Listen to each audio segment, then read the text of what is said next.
যদিও অনেকে বলেন ভোট ইঞ্জিনিয়ারিং হয়েছে, কিন্তু তারেক রহমানই ক্ষমতা আসবে, এটা মূলত আল্লাহর পক্ষ থেকে নির্ধারিত। আল্লাহ নিজে তো বলেছেন, কুলিল্লাহুম্মা মালিকাল মুলক তুতিল মুলকা মান তাশা ওয়া তানজিউল মুলকা মিম্মান তাশা ওয়া তুইজ্জু মান তাশা ওয়া তুযিল্লু মান তাশা। তো ক্ষমতার মালিক আল্লাহ, আল্লাহ যাকে ইচ্ছা ক্ষমতা দেন। এখনও তো প্রশ্ন হতে পারে, তো আল্লাহ ক্ষমতার মালিক হলে তারেক রহমানকে কেন দিলেন? ডাক্তার শফিকুর রহমান সাহেবকে কেন দিলেন না?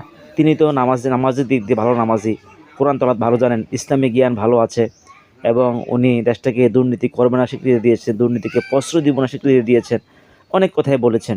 তাহলে আপনার দৃষ্টিতে বা আমার দৃষ্টিতে উনি ভালো মানুষ, ওনাকে কেন দিল না আল্লাহ তাআলা? তারেক রহমানকে আল্লাহ কেন দিয়েছেন? প্রশ্ন আসতে পারে। আসলে ক্ষমতা আল্লাহই দেন। আসল ঘটনা হলো, ক্ষমতা যেহেতু আল্লাহ দেন, আল্লাহ কিভাবে দেন? জনগণ যে কোয়ালিটির, জনগণ যে মানের, তাদের শাসকও ওই মানেরই হবে। জনগণ যদি টাকা ছাড়া ভোট না দেয়, টাকার বিনিময়ে যদি ভোট দেয়, তাহলে তো ডক্টর শফিকুর রহমান সাহেবকে আশা করা যায় না। আবার দেশে যারা জনগণ দায়িত্বশীল আছে, ওনারা যদি ভোট ইঞ্জিনিয়ারিং করে, তাহলে তো ডক্টর শফিকুর রহমান সাহেবকে আশা করা যায় না। আল্লাহ তাআলা মুসা আলাইহিস সালামকে ক্ষমতা দিয়েছেন, এর আগে ফেরাউনকে ক্ষমতা দিয়েছেন।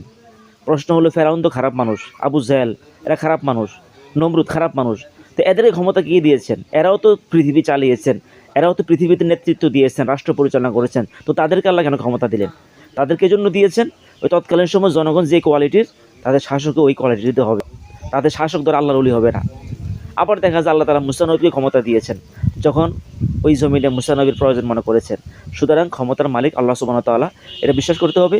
তারেক রহমান সাহেব রাষ্ট্রপতি হবেন অথবা প্রধানমন্ত্রী হবেন, এটা আল্লাহ কর্তৃক নির্ধারিত, এটা আল্লাহ কর্তৃক নির্ধারিত।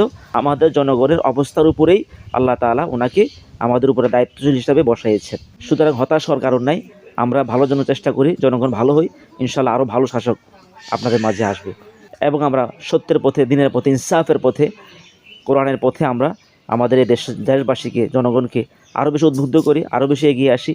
তাহলে ইনশাআল্লাহ আমাদের শাসকও আরও ভালো হবে ইনশাআল্লাহ।